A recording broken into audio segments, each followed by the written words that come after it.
and opinions expressed in this podcast are solely those of the hosts and guests. All individuals mentioned are presumed innocent until proven guilty in a court of law.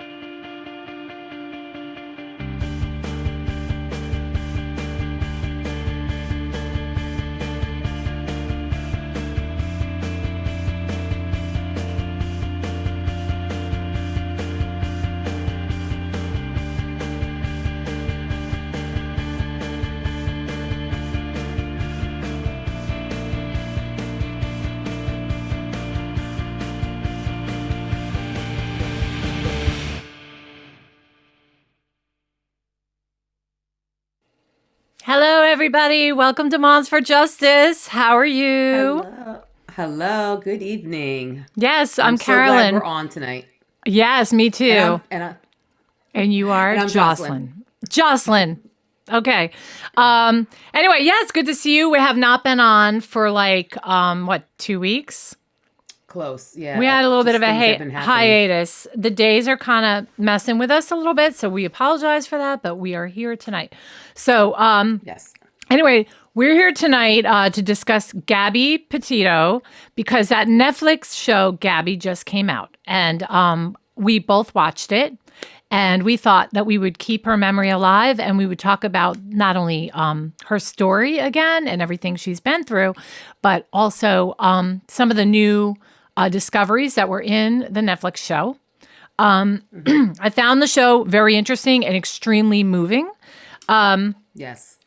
I want to say that this is a story about social media and the illusion of a perfect relationship, and also the power of online investigators. There are so many web sleuths out there that have helped with many cases across the board. I can think of so many. I mean, did you ever see that Netflix show about cats, like Kill Cats or something like that? Don't F with cats. Did you ever see that? I saw the heading for it, but I'm a dog person, so I definitely would have never clicked it, even though it's probably just a catchphrase. Yeah. Definitely. Well, it does involve cats, and it's pretty disturbing. But yeah, and but we're in a day and age now where there are people sitting at home, unfortunately, very sedentary in front of computers, and they are just solving crimes, and they're doing a better job than police and FBI and all that. And now even those authorities are relying on these web sleuths because they sit there all day long, and they're on chats Searching. and so there's a little of that in this case. And yeah. not for nothing, I think a lot of those people who do that, they know, they probably know how to tap into certain things as opposed to, looking in a different avenue. So they're able to break things down differently than, let's say, a cop just goes straight to security cams, But, there's definitely a lot of little things that could be dug into, but they have so much time and effort and manpower, Mm-hmm. And so I think that's great that he even used them.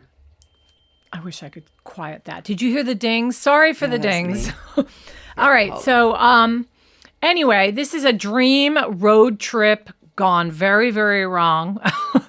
And the world really became obsessed with this case because of her. I mean, just look at her. She's just absolutely adorable. And I just want to say she reminds me so much of one of my daughters. She has the same look, the same, the same, bubbly kind of attitude. Girl And next honestly, door. I thought they're really actually a very cute couple. Like you look at them and they're actually really adorable. Yes, they are a very cute couple. I think whenever they posted and they did, they always posted great stuff. So, at least according to Netflix, because I didn't follow them. Right. Yeah. It looked cute. Looked like a really cute relationship. Definitely. And I got to say also, and I will show you a quick picture of them together. This is Brian Laundrie and Gabby Petito, and I will go into a little bit of their history. A lot of people know the story already, but we're just bringing it on back. Also, we have some of the vlogs, so we're going to watch a little bit of that. When I saw those, my heart sank because at that age, when I saw the vlogs and I saw how young they were going on a trip together, I immediately, my heart sank, because it's like, it's commonplace already. I'm going to tell you why, because it's commonplace already when you're stuck in small surroundings like a van and you're on a trip, you get into fights. You get sick of each other, right? So yes. I want you to imagine that on top of the normal, I get sick of you because we're stuck in this van for so long, on top of that, you've got a guy that is obsessed and, in a way, kind of losing her at this point, even though they're going through this trip, and I'll explain that as well. But, there were some problems already in their relationship, and he's just kind of like stalkerish to me. Like, he's creepy to me. Well, I know he's cute. She also has that type A personality that's very hard to live with. She has the type... well, okay, I know what you mean about being organized and wanting things a certain way. You kind of have to be in the van like that, but, But she's it's also... hard when you're not. She's also a very, very forgiving person and lets people walk on her too. So, like when you say type A, it makes her sound like she's a difficult person. And maybe in that aspect she is. Right. But then she offsets it with this warm, loving, forgiving personality. And it's just, she felt more bad for him than she would rather take care of him than take care of her own feelings. You know what I mean? And she was always feeling bad for him. So, and just imagine. She was caring about his feelings. Not as I felt bad for him. I just think that she cared more about his feelings and making him feel comfortable. Absolutely. Than herself, yes. So imagine like driving down like an isolated dirt road in Wyoming. What is it? Grand Teton National Park.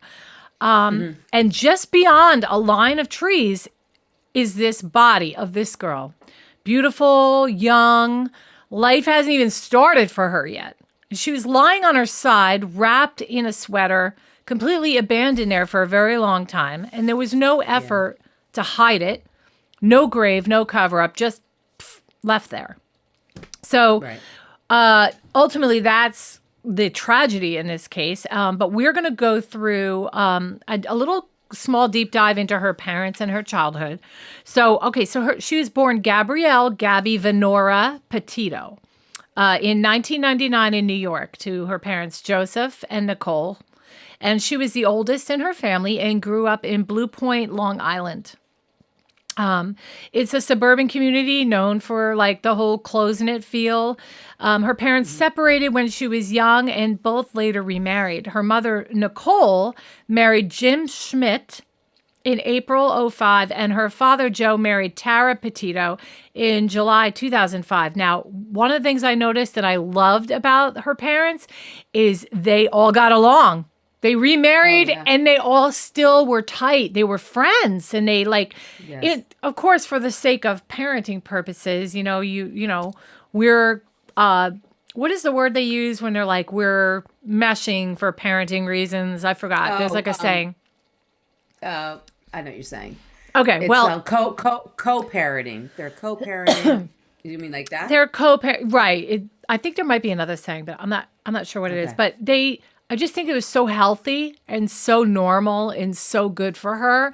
And I think she had like even more fruits in the world because she had two dads and two moms. And it was just really amazing. And you could see why she's so grounded, and I really do believe it came from them. So, I would agree. Yeah. So they maintained that strong bond, and she spent time with her step-parents and her half-siblings that she had. And her parents described Gabby as loving, adventurous, and free-spirited. She had a deep passion for travel, nature, and art.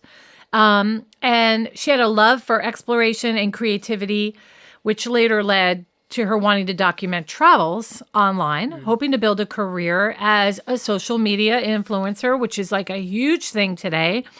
Is that healthy? No, I don't think so. But there are people, so what?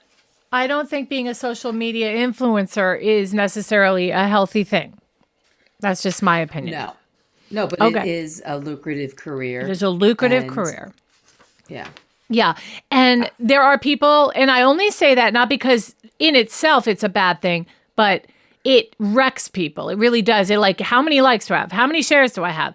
You know, how many people like what I put up? And then it becomes a game, and then it can give you low self-esteem. So absolutely. Yeah. And there are people on there that are having major success and they don't have that problem. So I have nothing bad to say about them. But I just think overall, it's not exactly something I'd want my kids to strive for, you know? It's like any business, right? I mean, in the sense you start a small business, it's all about, profit loss, how many people bought, how many people are, consuming your product. So I don't think her stress was any more than a small business, but it does play on your emotions more, I think, the social media, because obviously you're selling yourself. You're selling the idea of us, Yeah. So if you don't get a lot of likes, you think, well, what's wrong with us? As opposed to people aren't buying this product. Well, how can I make it better? Yeah. So I see what you're saying. Okay. So, and since you just said that, give us a subscribe and a like. Share our page. Anyway, no, for real. Like we love our viewers and we appreciate everybody that's joining us every week. We're gaining new peeps all the time. We're a brand new channel. So we're like, very grateful. We're watching our likes. And I have like congestion. Okay. So anyway, she attended, let me turn that off. She attended Bayport Blue Point High School on Long Island. And that was where she met Brian Laundrie. So he looks so much older. He does. And it's because of the balding that he looks older. Yes. It's because of that balding. But he reminds me of somebody I know. I just can't put my finger on it. But okay. Right. So their romantic relationship didn't begin until 2 years after she graduated, though, in early 2019. By that time, he had moved back to Northport, Florida with his parents. But in December 2019, Gabby decided to move to Florida as well to be with him. So Gabby and Brian, they both loved adventure together and the outdoors, and you can see it in their videos and pictures. And this led them to convert a white Ford Transit van into a home on wheels and embark on a cross-country road trip together, which was crazy. Which is very, very big at that time period. Anywhere 19, 20, 21. Even my kid wanted to do it. And actually one of my children's classmates is actually did it and is I think he's presently still doing it. Oh, wow. For the past 2 years, yeah. Or actually more than that, yeah. So big. This road trip was set to happen July 2021. And she basically documented their travels on Instagram, TikTok, YouTube, and she branded their journey as van life. So I will go ahead and I'm going to show y'all a little bit of it because she's so cute. It is a longer video. It's like an 8-minute video. I'm going to try. I might skip through some of it just because I want to. Okay. All right. Let's start it.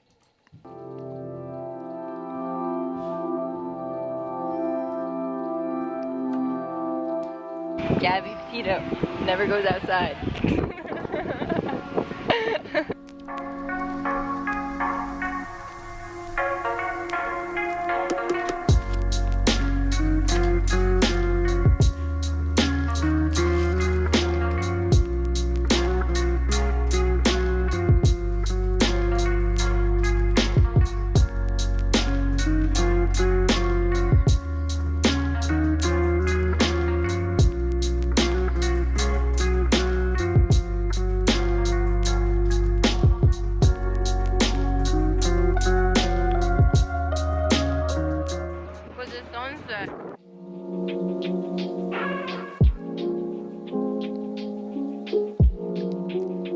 So cute.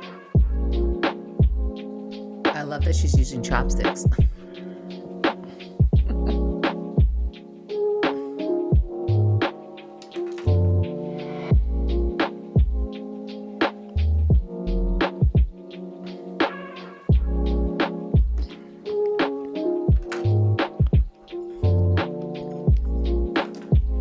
Yeah, they're really, really cute. And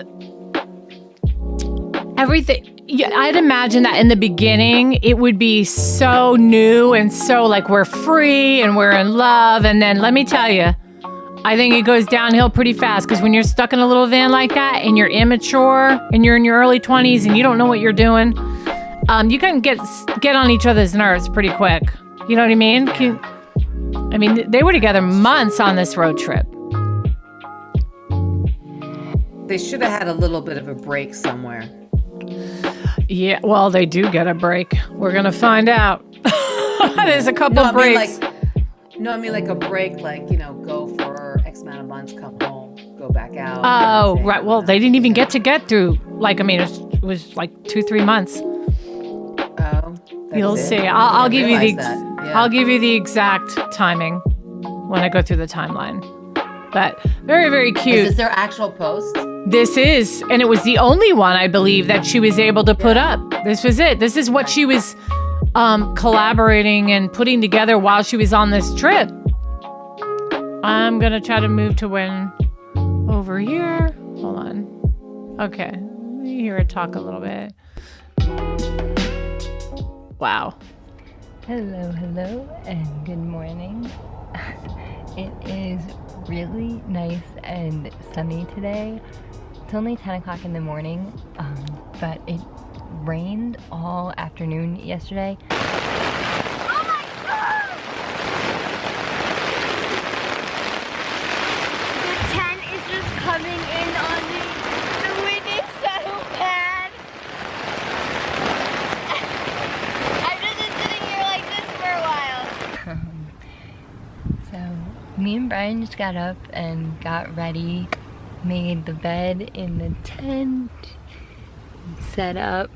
I think our plan for today is to just hang out here in the tent. Brian's stretching, doing some morning yoga. That's cool. Okay, so you get the idea. Again, she reminds me so much of my daughter. I think she looks so much like my daughter. And just the smile and the personality and the whole 9 yards. Yeah.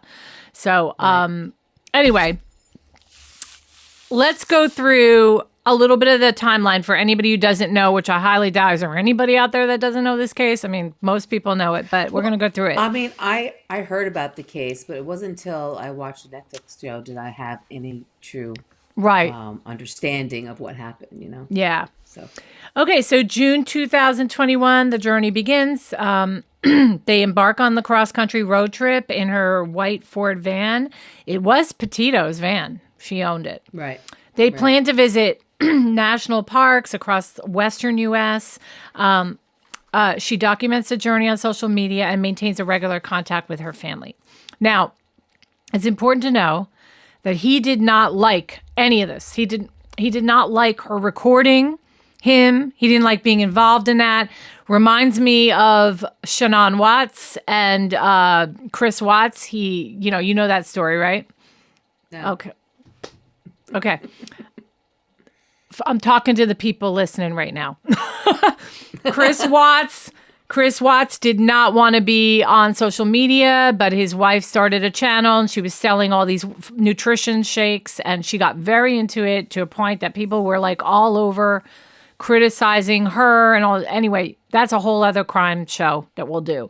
Oh, but this is not uncommon, whether it be the woman or the man. Most likely it would be the woman doing it and the man is like, okay, he's just kind of like going along with what his wife wants.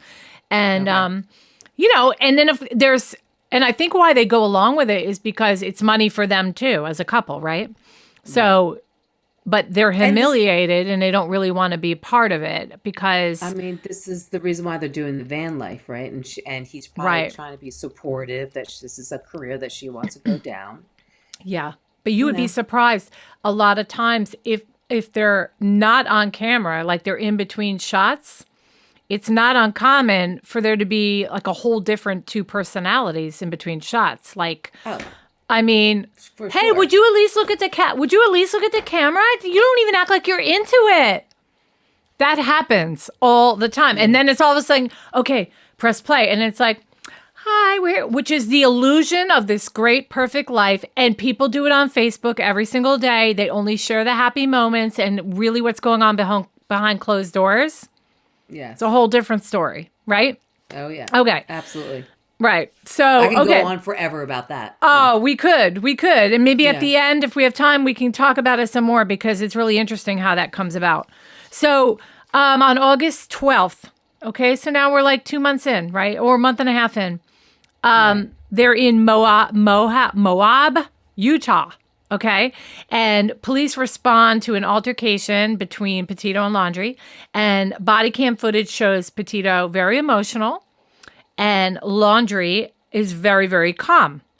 They suggest that they separate for the night, suspecting a mental health crisis rather than any kind of domestic violence. Okay, so then also a 911 caller reported that they saw Laundrie slapping Petito and hit her just before that they drove off. And that's what prompted them to get stopped by the Moab, Utah police. Right. Okay, so then August 17th, and if you have any extra detail, I'm going to breeze through this timeline because I have a little more details to go back to each of these dates. Okay. So I'm just going to breeze through this here. So August 17th through the 23rd, Brian Laundrie flies home to Florida. He leaves Petito in Salt Lake City and to apparently go empty a storage unit. He returns to Salt Lake City on August 23rd, reuniting with her. And then August 27th, there's an incident at Mary Piglet's restaurant in Wyoming. And witnesses see Petito crying while Laundrie is very angry and arguing with the staff. And the restaurant manager confirms an incident occurred, but offered no details. Okay. Then on August 29th, 2 days later, Miranda Baker and her boyfriend pick up Brian hitchhiking in Coulter Bay, Wyoming. He claims he's been camping alone while Petito works on their blog. So now nobody sees her anymore, right? Baker dropped again, real quick. What was August the date 29th. Of the restaurant? 27th is the restaurant, and the 29th they pick him up hitchhiking. Okay. Pardon me. So Baker drops him off after he becomes agitated about their destination. And then another witness, Norma Jean Jalovic, picks up Brian shortly after that and then takes him to Spread Creek Campground. Then on August 30th, this is the last text from Petito's phone. Her family receives a final text message saying no service in Yosemite. And they begin to doubt that was even her sending that text. By the end of August, though, all communication with her abruptly stops. So then September 1st, Laundrie returns to Florida. He arrives at his family's Northport, Florida home alone, driving the van. Police later recover the van and then begin processing the evidence. There's a little more to it than that, but I'm just trying to blow through these. Okay, then September. Oh, hold on. The police do go to his house and his family refuses to speak. That's another thing. And instead they direct the police, to contact my attorney. We have nothing to say to you, kind of a thing. And then September 16th through 17th, the search begins. Gabby's family starts publicly pleading with the Brian Laundrie's family for more information. Brian's parents tell police they haven't seen him since September 14th. They later revised that to September 13th. And the FBI joins the investigation, now searching for both Gabby and Brian. At this point, they still think that maybe there's something happened to him. So then on September 18th through 19th, that's when human remains are found at Grand Teton National Park, where she was believed to last be located at anyway. On the 19th, human remains matching Petito's description are found. On the 21st through the 23rd, they're confirmed as Gabby Petito's. Cause of death initially pending an autopsy, and an arrest warrant is issued for Brian for unauthorized use of Petito's debit card after her death. And then on October 12th, it's revealed that she died by strangulation approximately 3 to 4 weeks before they discovered her body. And authorities do not yet explicitly connect Brian to her death. Of course they don't. You need more before you can come out and say that, right? Right. And then on October 20th through the 21st, Brian Laundrie's remains are found. They discover What was the date? What was the date for that? October 20th through 21st. Oh, okay. They discover his body, a backpack, and a notebook in Carlton Reserve, Florida. And the remains are then officially identified through his dental records. Then on November 23rd... So, real quick, remains as in actual bones? I thought they just found teeth. Whatever his... it doesn't specify... Like, I did not write down all his remains, just some of his remains, enough to be confirmed. But actually, I do think it's only dental. I don't know if they found bones. I'm not sure. So November 23rd, his death was then confirmed. And the medical examiner determined he died by suicide. So they must have had a skull because it was per gunshot to the head. See, God, let me get to the rest of it. Yeah. All right. January 2022, the FBI closes the case for obvious reasons. So I want to just talk a little bit about Brian Laundrie and his background, because I think it's important to know both, where he comes from and how he was raised. So he was Brian Christopher Laundrie. November 18th, 1997 is his birth date. Roberta and Christopher Laundrie is his parents. He was born in Florida, youngest of 2 children. Older sister is Cassie. And but he did spend much of his early life in and around New York, where he first met Gabby while attending Bayport Blue High School. So while Brian and Gabby initially knew each other in high school, again, it didn't start until 2 years later, in case you didn't catch up before, and that was in 2019. And then he eventually decides to move back to Florida. Gabby is like deeply in love with him and wants to follow him, so she ends up moving over there despite their relationship being new. And that gets a little weird because the move of her getting in there, like, I think his parents are just weird people. I really do, because from what I saw on the documentary, you got to see a little bit more about his parents. And apparently she was like just real strange in the beginning, but seemed accepting. And then all of a sudden she just had animosity, and it became like this strain in the house. And Gabby like stayed in her room and she didn't want to come out. And she would like text Brian, I think your mom's mad at me, stuff like that. And that is just a disaster waiting to happen, right? There was also something in the Netflix series where they said that Gabby's mom, her paternal mom, said that she started receiving mail for Gabby again. So she called up Gabby and saying, "Listen, are you moving back? Because I'm receiving your mail." Right. And Gabby's like, "No." So they later found out that it was the mom that changed her mailing address. So something went down there. That's just weird. Yeah, she was probably just annoyed when she saw her stuff laying around and then mail coming in, and now the mail's thicker. You got to take more mail. And she just sounds like does she weirdo. live in a retirement center? Like a retirement community? The parents? Do they? Yeah. And I never heard anything about them being in a retirement community. I don't think so. And if you look at the videos from that day, it doesn't look like it would be a retirement community. Plus, I don't think you can like picket and like stand and protest on somebody's lawn in a gated private community. And they did do that. So that tells me it's probably not a retirement community. Well, not all retirement communities are gated either, though. No. A lot of the older ones. The only reason I say that is because I know when my mom was in a retirement community, you were only allowed to have one person live with you under the age of 55. So maybe if her mail was going there too, and they showed 2 people living there under the age of 55, it could have been crossing lines. You know what I mean? Like they could have gotten in trouble. That's why I asked. Okay, gotcha. All right. So, so the mom is weird. And Dad's weird too, but the mom is really weird. I think she's like, something's wrong with her. Something's not right in the head. Before I continue, hit the sub button, share and like our page. We would appreciate that. Anyway, so the dynamics in the family. So the move to Florida was largely influenced by Brian's sister, Cassie, who had already settled with her husband there, James is his name, and their 2 young sons. They wanted to be closer to their daughter and grandchildren. Christopher and Roberta relocated to Florida and started a business selling and servicing commercial juicing equipment. I didn't know that.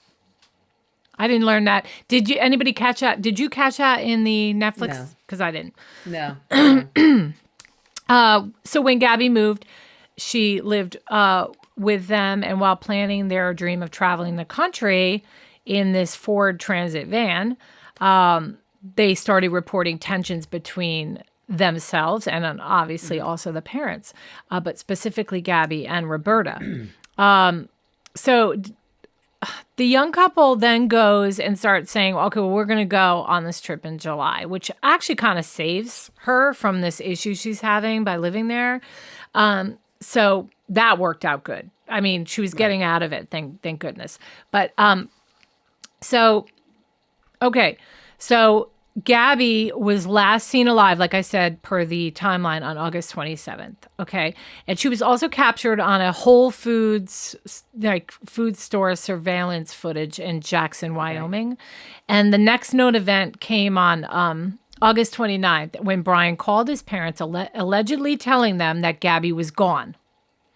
And this phone call is now a critical part of the case, as it suggests that his parents may have been aware of Gabby's death before it became public knowledge. And to me, that's so obvious in so many ways by the way they acted when the police showed up. Right. Like, it's crazy. So rather than alerting authorities, Brian allegedly when he hitchhiked back from the van and drove over 2,000 miles home to Florida, arriving on September 1st. And when he got home, instead of showing concern for Gabby, he and his parents went on a family camping trip to Ford DeSoto Park, September 6th through the 7th. And this happened... What day did he get home? What day did he get home? September 1st. Yes. Oh, and then they went on this camping trip on the 6th. Yes, to the 7th. And this happened 4 days before Gabby was officially reported missing. Okay, so I guess, which was on September 11th, ironically, that her family reported her missing.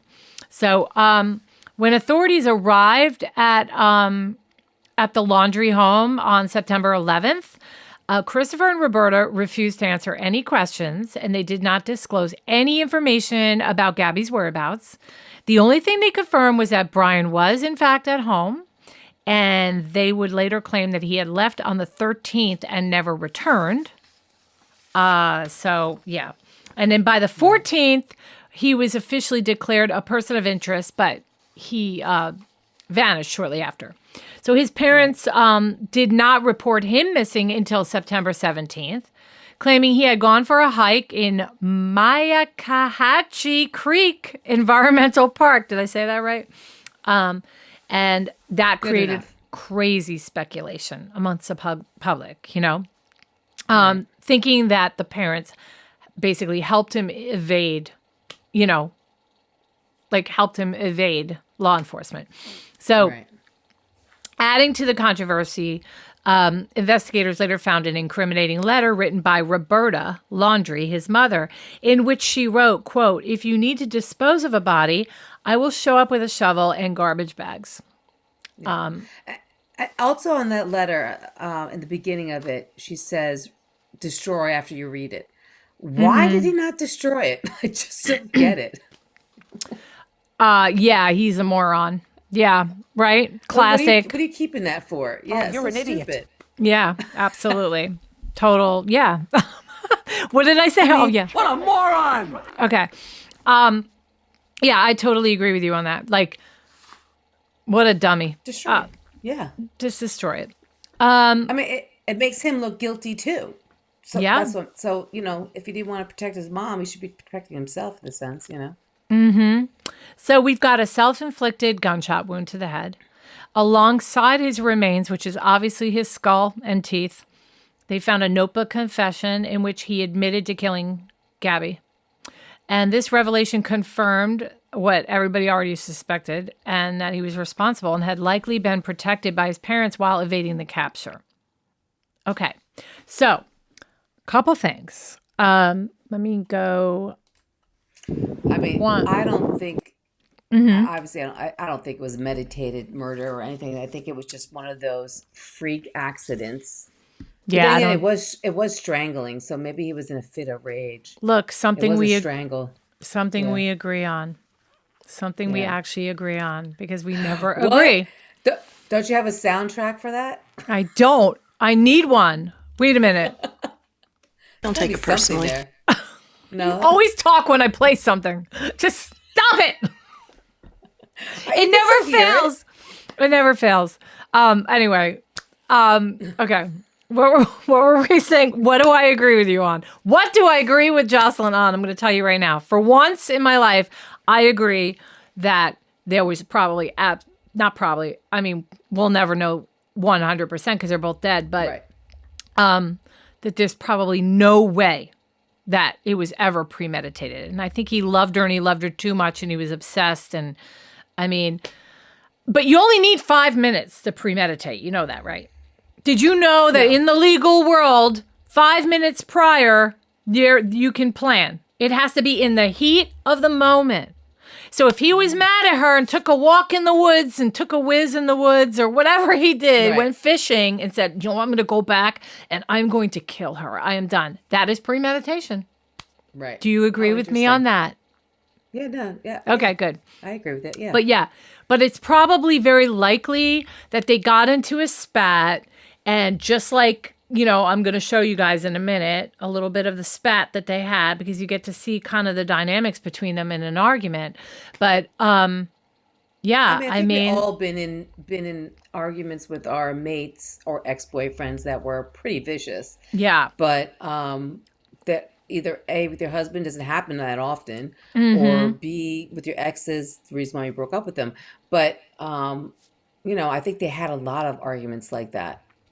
I think it was just too close. I agree. You know, also on Netflix, it was implying that she sounded like she wanted to get away, like in a sense of stop. Yeah, don't. Don't go into that stuff yet. Yeah. Okay. All right. So anyway, so she has an outline. She has an outline, folks. Okay, I do. So I'm going to show a little bit of the Moab, Utah stop from the police where because they get separated that night. Okay. I thought it was so, you know what? We'll talk about it right after I play the video. Okay. So I'm going to play the video. Here you go, guys. I'm curious about something. Oh, let me rewind it. Let me move it here. There we go. Step out of the vehicle for me, man. Yeah. Just hang tight right there. Do you mind if I take your keys and just put them on your hood? You got it, buddy. I'm so sorry. Thank you. Oh, no, you're fine.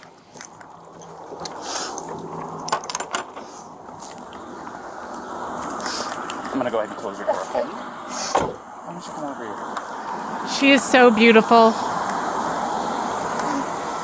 And so cute, too. I had this female that was on the passenger seat. She's crying right now, though. I know.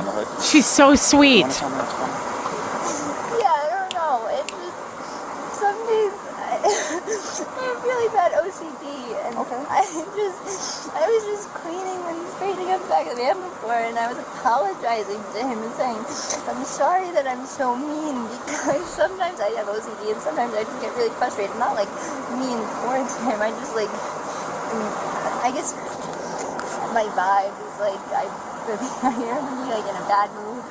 And I was just saying, I'm sorry if I'm in a bad mood. I've just been really stressed. I had so much work I was doing on my computer this morning. What do you do for a living?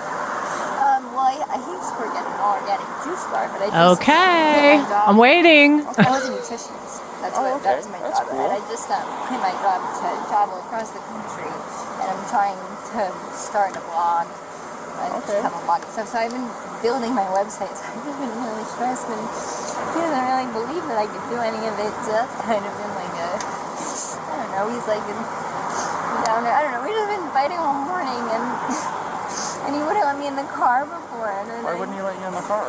Because of your OCD? He told me I needed to calm down. Yeah. But perfectly calm. I'm calm all the time. And Poor thing. It really stresses me out, and She's not calm this is right now. a rough morning. Well, why don't we do this? Why don't I sit you down in the back seat of my car? You're not in any trouble, okay? I'm not going to be putting handcuffs on you. You obviously don't have any weapons. I'm going to get you into the air conditioning, let you take a breath, relax a little bit, and then I'll come back and talk to you in a few minutes, okay? Okay. Alrighty. Okay, so remember that he was seen like roughhousing her just before this. Okay, so let's keep that in mind here, because even though she probably got a little crazy in the car, like they're about to find out, because she was frustrated and upset and crying, he was the one, it was visually seen by witnesses that he was the one that was being aggressive with her. He slapped her, yeah. Yeah, now in this video that we just watched, there is nothing aggressive about this girl at all, even in her emotional turmoil and just genuine emotion and crying. And you could just tell that she's this soft-spoken, kind person. And I just could never, if anybody ever suggests that she brought it on or whatever herself, that would be ridiculous, because she's just the sweetest thing. And honestly, she's kind of beyond his league. Well, Don't you think? But when you continue the video, you'll see that she was active. Yeah, no. Aggressive. I just said that she ends up getting a little crazy she was getting a little crazy in the car back at him, right? Like scratching him and stuff. But I mean, who knows what he was doing to her at that point? My point is that before all that happened, he was roughhousing her. She could have just been trying to defend herself. Is my point? You know? Well, that was it. That was before they were. The guy who makes the calls said that he passed them and he saw her, but they were outside the vehicle when he slapped her. Right. This was just before this happened. This is like it's just a couple minutes. Right. If he called the 911 and then so you got to understand that in the car, by that point, she had already been roughhoused outside the car prior to leaving. So she could have just been like, in panic mode, fight or flight. Who knows what she was doing, Okay, we'll play some more. Like I said, you're not in any trouble. So just go ahead and take a seat.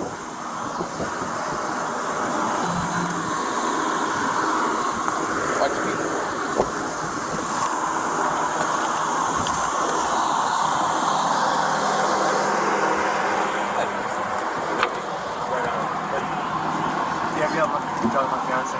What's that? You talked to Gabrielle, right? Yeah, I just spoke to her. Yeah. So, you want to do me a favor? Let's go ahead and get you to step out of the vehicle, alrighty?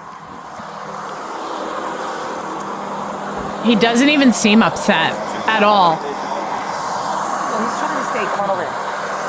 You're not in any trouble right now. Should be. So, tell me what's going on. She's trying to stay calm too. She just gets worked up sometimes. What's that? I mean, you could tell. I mean, he should be calm. He shouldn't be hysterical, and that could be for anybody. I'm not just saying him. In a situation, you're with the cops or whatever. You should be calm. You shouldn't be hysterical. And she's not being hysterical. I think she's being very calm, but she's just emotional. She's crying because she's just very upset. Well, I'm just pointing out. That's her way.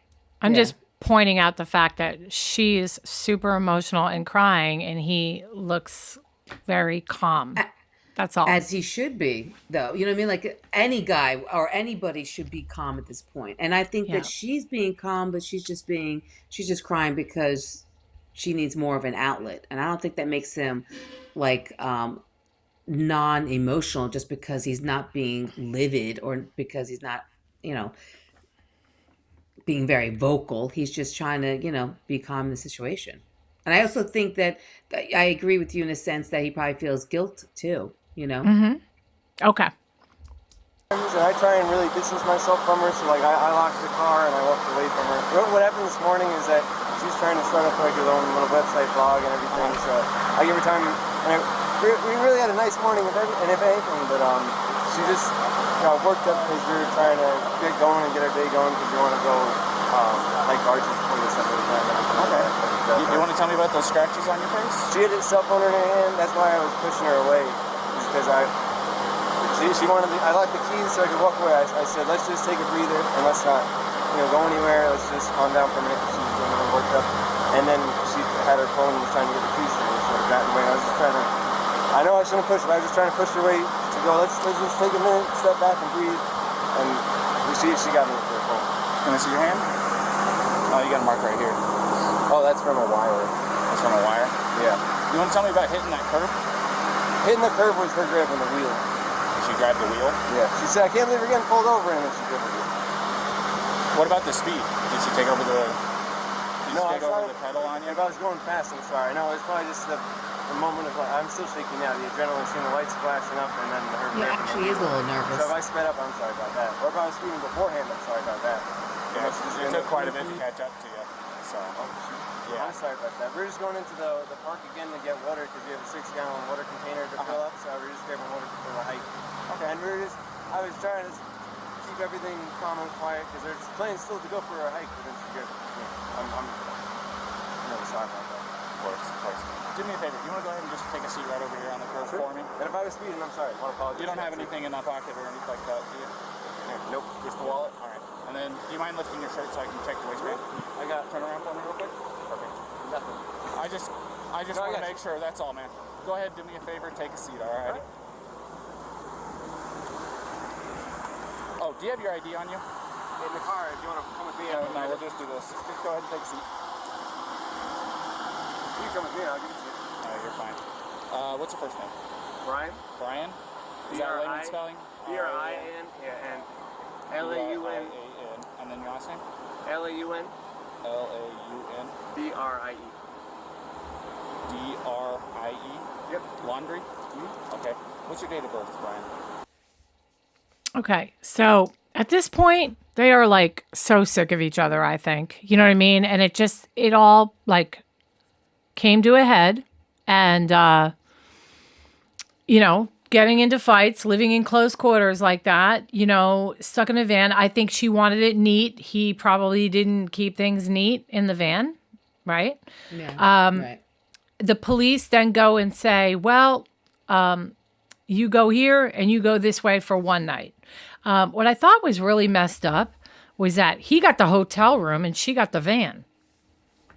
Well, I thought about that too, and I thought, you know what, like I probably would want to be around my personal things than to be by myself in a van in a hotel. But if anything, right now, other than the guy saying that he saw him slap her, he's the one who has marks on him, and they saw, I don't know. It could go either or. I don't really think it was so off the wall and she said that she was aggressive towards him. She didn't say he slapped me in the parking lot. She said that I scratched him and pulled. You know what I mean? So she admitted to being an aggressor. Okay, well, so two things about that for me is that she's a girl, and it's always a little more scarier for a girl to be stuck out in the middle of the wilderness in a van.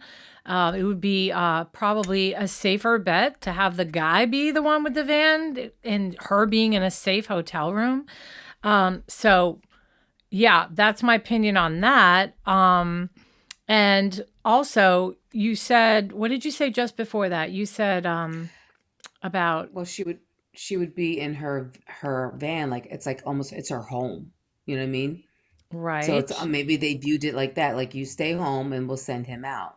Right. But you said something like, I lost my train of thought. So, okay. So I'm not going to be able to remember it. So anyway, so then when he flies back to Florida though, and he goes, and she's staying in the van, obviously at that point, she starts calling her ex-boyfriend. Yeah. And nobody knew about the ex-boyfriend. They didn't know about the ex-boyfriend until this show. At least I didn't. I don't know if anybody else did. And I was following the case pretty good. So, that is crazy. I don't think anybody knew about that. Like, as in reporters, Oh, right. No. And here's a picture of him right here. Cute guy. Yeah. Cute guy. But anyway, so she calls him. She has a look. They Who look has very similar. Oh, right. Yeah. Yeah. Okay. So let me tell you about him, what I know about him, what I don't know about him. Okay, so she was dating him, I guess, just before she was dating Brian. And they dated for about a year. Gabby reached out to Jackson apparently frequently. So it's not just that one time on that one phone call, but like she had been prior to even the trip, would reach out every now and then to him. They would text and speak on the phone, and she confided in him about her unhappiness in the relationship. And that's like kind of key. But I think what stands out to me is motive right there, because if he just had grabbed her phone, which he'd be the type of guy, if he's like some lunatic and he's obsessed with her and he thinks he's losing her, I could see him easily grabbing her phone, looking to see that she's had conversations with her ex. And that right there would be enough motive, because she dies right after this, after he returns from Florida. So that's true.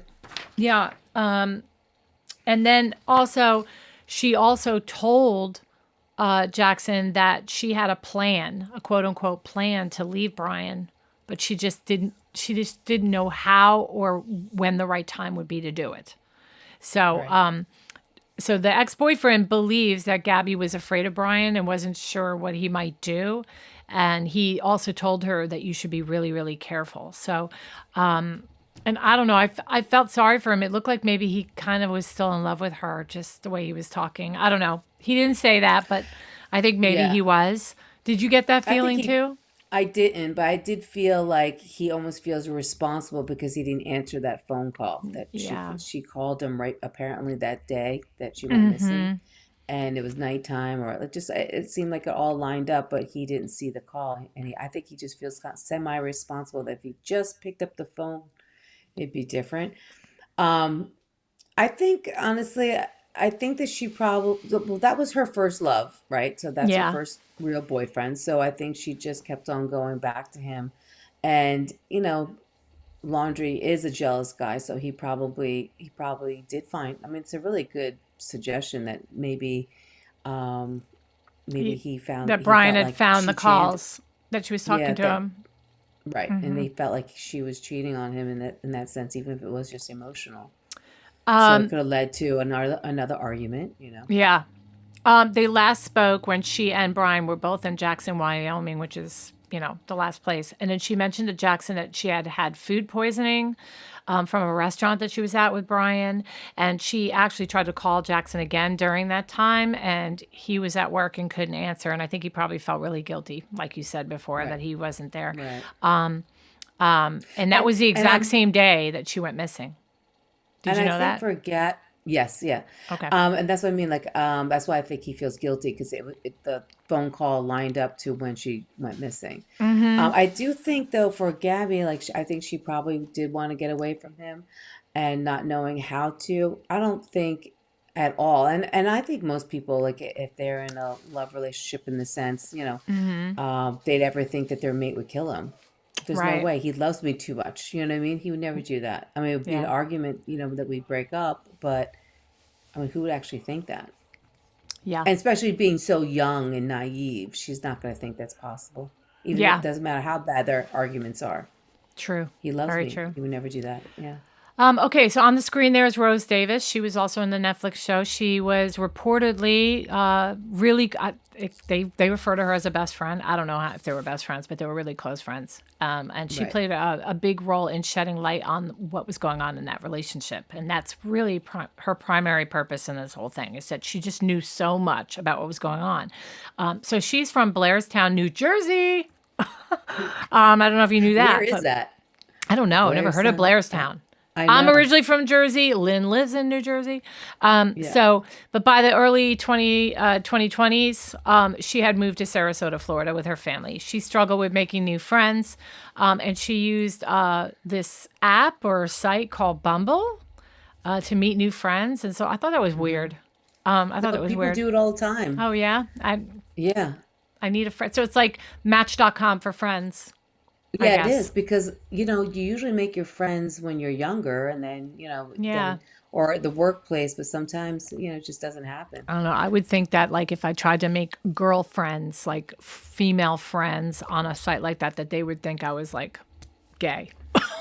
I don't know. I wouldn't do that. It's just like, I'd be like, okay. It's very socially accepted now, like it's a lot of people do, like back in the day, you used to just go to the bar or you just go somewhere and you start talking, God forbid anybody just starts talking to a stranger, I'm just reporting on how I felt when I was watching the series. Like literally the text messages or whatever, the Bumble messages go up and it says, "You seem so cool.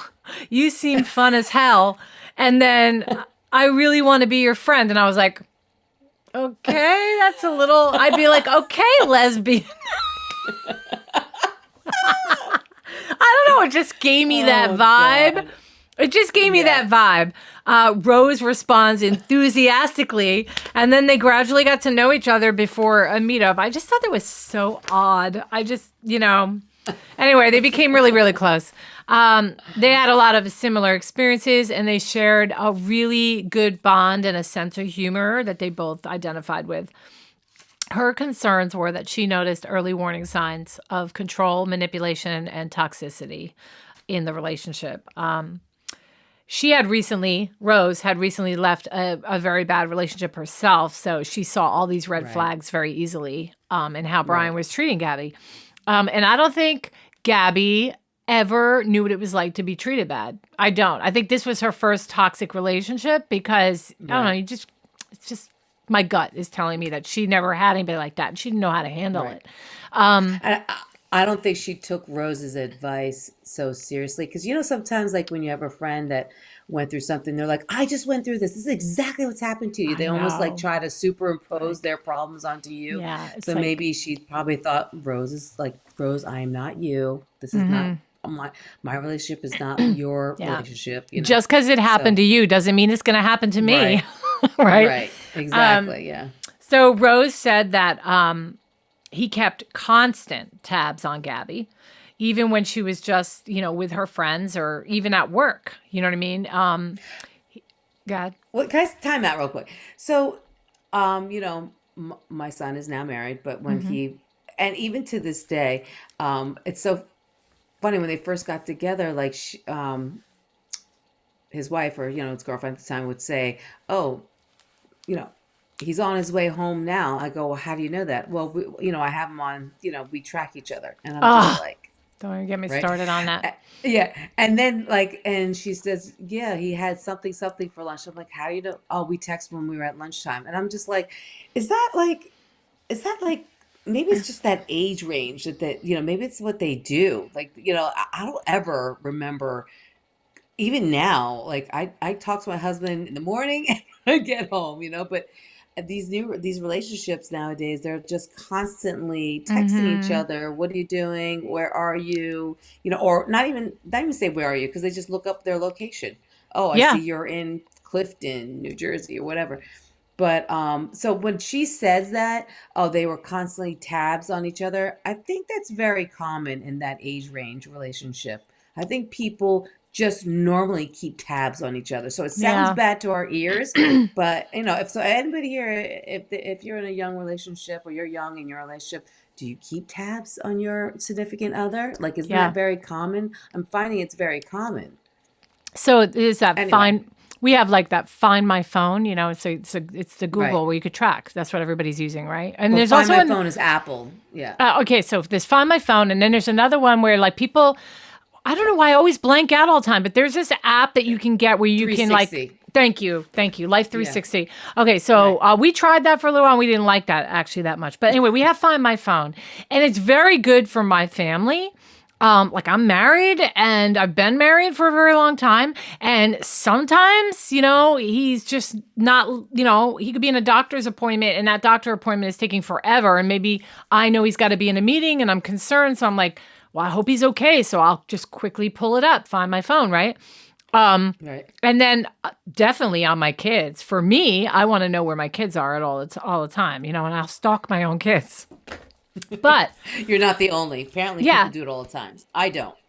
Right. Well, yeah. But I do think it's creepy for a boyfriend and girlfriend to have tracking because it's just creepy. They all do it. But let me say real quick, my daughter, she tracks her friends. I was just gonna say you guys she tracks all her friends. And I'm like, I think I would do that. I don't know. Okay, so that's a big problem in our house. So I'm not going to say who, I'm not going to say names because we don't do that. But one of my daughters has a girlfriend, like a female friend, that they're close, and they have this app. And my husband said, no, take it off. This is just a week ago. This has been going on. Yeah, and John's like, that's your personal business, where you are, where you're located at. Not everybody needs to know what you're doing, your personal business. That's it. I actually think it's more understandable for a boyfriend to know than a female friend to know. Why should the female friend know everything that my daughter is doing when she's at work, when she's at her boyfriend's house, when she's going here, going there? Why? You know what I mean? But I can kind of understand a boyfriend because you care about each other. Okay, so my daughter's boyfriend has a motorcycle. And when he rides the motorcycle, I get nervous when he leaves the house and goes home. So I message his family and say he just left. But just because I have a fear of, because motorcycles are so dangerous. They really are. And a lot of people lose their lives from being on a motorcycle. So or get amputated. Right. Yeah. So that to me would be a reason that my daughter could have a tracker on her boyfriend because you want to make sure he got home okay. You know what I mean? Well, then you just say, call me. But yeah, I hear you. How's he going to call you if he's laying on the side of the road or he flew into a tree off his bike? Right? Yeah. I don't know. Well, then you can say, well, yeah, I hear you. Like you can find where the accident is because you can see it on the tracker. I know. I mean, I don't know. Exactly. It's just that age range or like younger generation. They track everybody. Right. I do have my kids tracked on my phone, but I never look it up unless I can't get in touch with them, and then I look. But I don't look just to look. You know what I mean? You got a really good point there, and you're normalizing Brian and Gabby, Brian keeping constant tabs on her. Except in the Netflix show, we saw the text messages, and it's clear that it's more than just, you know what I mean? He's very needy, and he's constantly it's borderline harassment. So that combined with keeping constant tabs on her tells me it's not just about like a typical, this is the culture and this is what they do today. It's more than that to me because, you know what I mean? He's kind of... What was some of the text? I just forgot. Do you remember? I don't have them in front of me, but I know that he would message her at work like relentlessly and making her feel bad. And she'd be like, everything's going to be okay. And I love you. And constantly needing assurance, constantly needing like reassurance that she loved him. And it was like, that is so unattractive. That is so unattractive when somebody's always like, I don't think you love me. And all that. It's like, it gets old after a while. Right. And I think she was such a beautiful, confident girl that she started seeing the truth. She probably wanted to help him. Remember that age? Like, I can help him. Right. Him. Yeah. She was totally like that. She was like half in the door, half out. Half of her was like, this is weird, I need out. And the other half was like, but I'll feel bad if I leave him. And then who will he have? Yeah. So Rose also said that he did not support her dream of becoming a social media influencer. I did mention that, but he didn't want her to be independent whatsoever. He wanted, complete control, and he became borderline abusive on her, and she labeled him "quote unquote" a sociopath. The final warning sign for Rose came on August 29th, which was her birthday, when Gabby failed to call her, a sign that something was wrong. And Rose later learned that Gabby had already disappeared 2 days earlier. So that, obviously on her birthday, that it just supports the fact that she was gone long before they found her body. Yeah. So when she learned Gabby was missing in early September, she did a bunch of stuff. She created like a photo and video collage with Gabby's missing person information, shared it online. I mean, she was a really good friend. She contacted the parents, offered support and help. She gave interviews to raise awareness. And she publicly, from the get-go, was one of the first people to say, Brian is hiding in the wilderness after returning home. And she's like, don't believe the parents. Don't believe them. So, and where is she now? I mean, like, she actually filed a lawsuit against the Laundries for emotional distress. Oh, God. Maybe she's just part of a larger, like, wrongful death lawsuit. Maybe I have that wrong. But in November 2022, a judge awarded $3 million to Gabby's mother, Nicole Schmidt, in a separate lawsuit against Brian's estate. What estate? Yeah, but I don't think they had any money. Is it off just her mom? I thought it was all four of them. I don't know. I have here Nicole Schmidt got. No, I have Nicole Schmidt got $3 million. I don't see that all of them did. I bet you if it only went to her, I bet you she split it. I would not be surprised because that woman is so sweet. Yeah. So, okay. So that's pretty much all that I have to go over. If anybody has any, anything you want to say, now's the time. Go ahead, say it. Give us some comments or ask us a question or whatever you want to know. So somebody did ask, why did the cops not get in trouble? The ones that stopped them on the road and did nothing. I mean, because according to them, they did address the situation, and the situation wasn't really a violent one, and they allowed them to have time off, or time separated, because it seemed like they both agreed that they were they were arguing, and they just, obviously you could say, they said they were doing this van life and were each other for 24/7, and anybody can understand they probably they were following protocol. They were following protocol, and they were checking all the boxes. I mean, they did it right. I know it's frustrating. You wish you could go back to that time on that day, and the cops could have gotten it, correct. Knowing what was really about to happen, but there's just no way to do that. But what else could they have done? Nothing. I mean, nothing. They can't. They can't say, okay, you need to drive home separately, or you need to. They can't keep them away from each other. No. They did for one night as a suggestion, and they paid for it so that it would happen. But there's really not much more they can't arrest him. What are they going to arrest him for? If anything, they cut them a break because of her. I mean, they had reason to arrest her.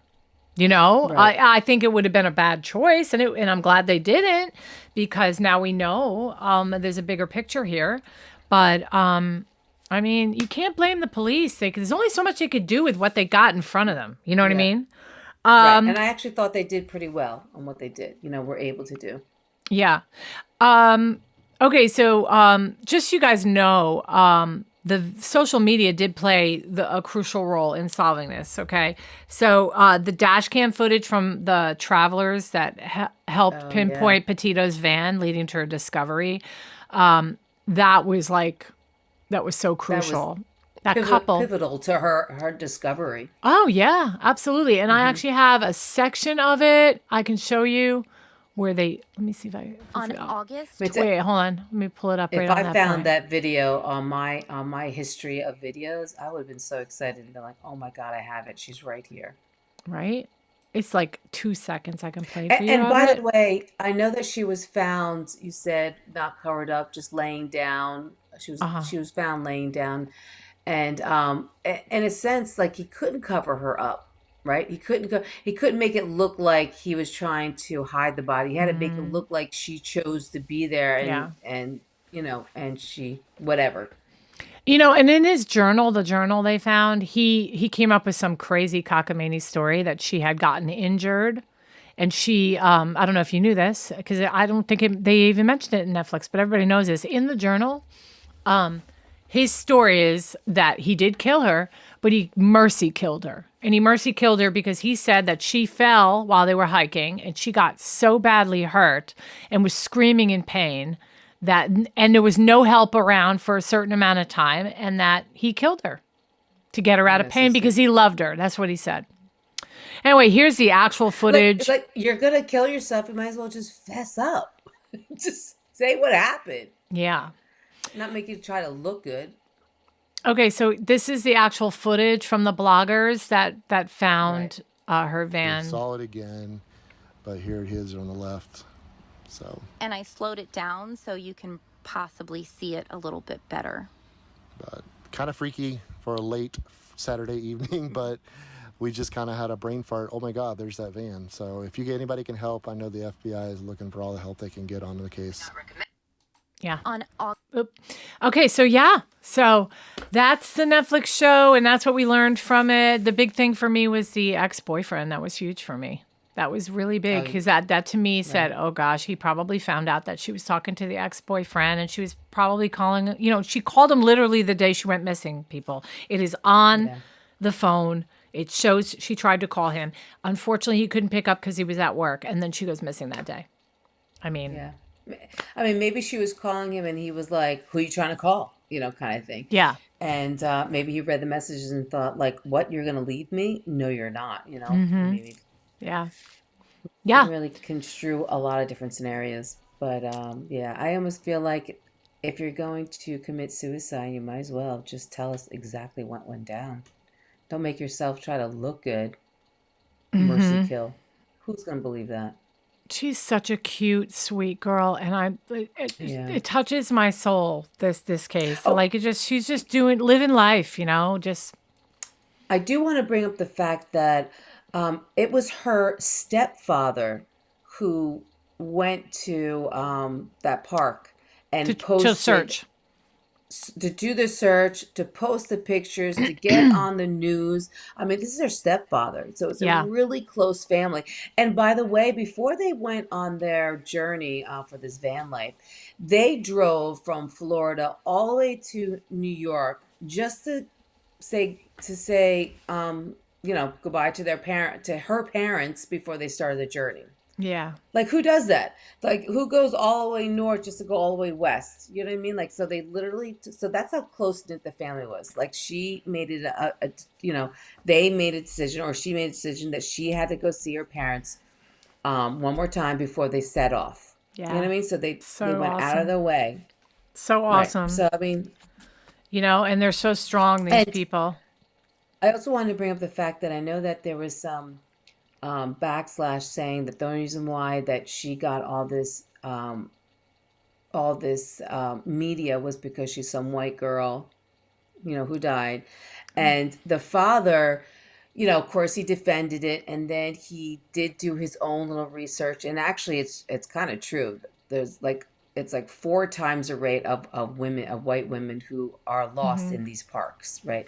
But you're talking about these parents who, they not only, built their own flyers, but they contacted the police in Florida. They contacted the police in the park. What was it? Utah? Where were they? Wyoming. They flew out to Wyoming. They contacted the news people in Wyoming. Yeah. And, and contacted the police, and actually had, once they had that news in Wyoming with the police guidance as well, they're talking about the case, that's when it actually started to really blow up. Because here's this stepfather that comes to Wyoming, puts out all these papers, contacts the police, and, was searching, the park over there. And then, again, having the news, that's when it started to really blow up. And then did the same thing in Florida, went down. I think the mom went to Florida, but it was a group effort. And with the, and then with the younger siblings and with Rose too, they had social media involved. They were just constantly, they had Facebook. They were just constantly posting and keeping the word out that made them really blow up. Now, I'm not saying another family couldn't have done all that, and maybe the news saw that it was a white girl and maybe wanted to listen, because you never know, ethnic family could be doing all the same things too. Yeah. But it's just the whole airtime. But I'm just saying you have to give them credit for doing more than just calling up and saying she's missing and then waiting for the police to do their work. Like they were constantly in it all the time. They were, and they deserve the credit for Right. that. And it shouldn't be like Right. demoralized because, you want to throw in the whole race card. I just don't think that that's really fair. Now, is it possible there's a problem with, reporting on white victims more than black? Maybe there is, but I don't think that that's fair to the Petito family. Right, but I think it's also the news people also see that this is the stepfather came out. Yeah. These are parents that are working together. They're contacting everybody together. Like, me, my ex-husband and his new wife, and me, my ex-wife and her husband were all four. They showed as a unit already. You know what I mean? Right. And it may have been a broken home, but it wasn't a broken home. Like they co-parented together and they acted together, and that itself is rare. So I think it was a little bundle of everything. So, yeah, that's really I don't good. know. That's a good observation. Yeah, I agree with you on that. Yeah. So we are done for tonight. Yeah, is it gonna work tonight? I don't know. Oh, I don't know. I kind of hoped it would. I think I have to go I always do that. I always go front first and then over there, but it never works for me anymore. I don't know. I must have the function off or something. Yeah. We are going to continue with part 2 of Jodi Arias. We're going to do Juan Martinez's opening statement on Friday night. Okay. Friday night. So don't forget. Not Friday night. Okay. Let's do it. Let's do, how about Wednesday? How about we discuss this off camera? Okay. We'll let you guys know when we're going to do it. Okay. We're supposed to be every certain amount of days every week, but I think we're just going to have to reassess and let you guys know. All right. Okay. So we will see you guys next time. Thank you so much for joining us. Bye. Bye, guys. The views and opinions expressed in this podcast are solely those of the hosts and guests. All individuals mentioned are presumed innocent until proven guilty in a court of law.